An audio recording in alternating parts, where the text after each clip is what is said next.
के भन्छ जीवी राई पक्राउ पर्छ नि त अब तपाईले हो सहकारीको पैसा कसरी दिने जीवी राईहरूलाई पक्रेर ल्याउनु पर्यो नि त उनीहरूको हातमा हिजो सरकार थिएन जीवी राई ल्याउने भने आज त सरकार छ त संसारबाट चाहिँ पुल्ठो बालेर राको बालेर पानी मुनि पनि छोडिदिने भने होइन आकाशमा हो या पातालमा होस् भन्ने छोडिदिने भने नि ल ल्याउँ त जीवी राईलाई जिउँदो भए पक्राउ गर्छु भने जिउँदो भए पक्राउ त्यही त ल्याउँ न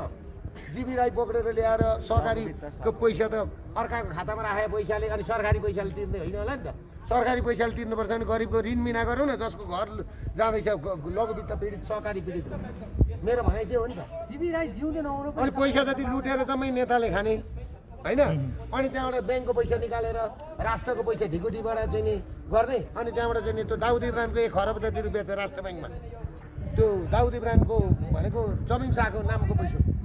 त्यहाँ छ होइन त्यो पैसा चाहिँ त्यो त राष्ट्रियकरण हुनुपर्छ त्यो त राष्ट्रको बाटो बनाउने बेला आउनुपर्छ पुल बनाउने बेला लाग्नुपर्छ सहकारी ठगेको पैसा तिर्न पाइन्छ अर्को साम्बङले त्यो दार्चुलामा पुल बनाएको विषयमा के छ त्यो शुभकामना छ त्यो राम्रो काम हो सरकारले गर्ने काम मान्ने जिउले गर्दैछ होइन ल्याउँदाखेरि राम्रो ल्याउनु पर्ने मान्छे पनि ल्याउँदाखेरि राम्रो 6 महिनामा देखिहालिन्छ राजा पनि मक्ख परिरहेछ नि त राजा पनि कस्तो खुसी भइरहेछ नि त अस्ति चुनाव हुनु हुँदैन भन्थे चुनाव सबै मिलेर पहिला संविधान संशोधन गरेर चुनाव गर्नु भन्थे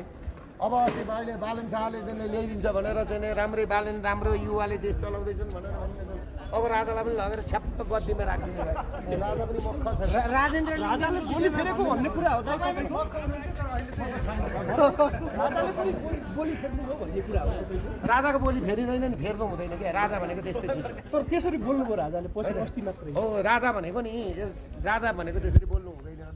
राजाले जुन बोली फेर्नु पनि त्यो राजाको त्यो एकजना राजा सिंह भन्ने मान्छे छन् क्या एकदम जान्ने त्यो सोकिया छ बालन शाहसँग तपाईले जसरी बोली फेरे हैन अन्त त राजाले पनि तपाईले जसरी बोली फेरे मेरो के बोली फेरे भने त मलाई एउटा कुरो बोली फेरे भने तपाईले पनि फेरि राख्नुहुन्छ बेला बेला पुष्टि गर्दिन न एउटा के फेरे अस्तिसम्म एक भन्दै हुनुहुन्थ्यो त्यही भित्र बस्नबाट तिमी चाहिँ फेरिएको होइन प्रधानमन्त्री र मुख्यमन्त्री पनि भेटघाट भएको आशंका गरिन्छ नि यसमा तपाईँ के छ भेटघाट भयो होला अब उहाँ पनि साह भेटघाट हुनु स्वाभाविक कुरो हो के छ राजासँग तपाईँको सम्पर्क के छ दाइ पछिल्लो समय राजाको जो राजेश सिंह भन्ने हुनुहुन्छ हजुर उहाँ हुइन्जेलसम्म नि त्यो दरबारमा त्यस्तै हो उहाँ एउटा स्वकीय सचिव हुनुहुन्छ त्यो दरबारमा त्यस्तै हो राजालाई सल्लाहकारले सके राजाका पिएले सके होइन त्यसले गर्दाखेरि अब भोलि पर्सि थाहा हुन्छ तपाईँको सम्पर्क के छ अहिले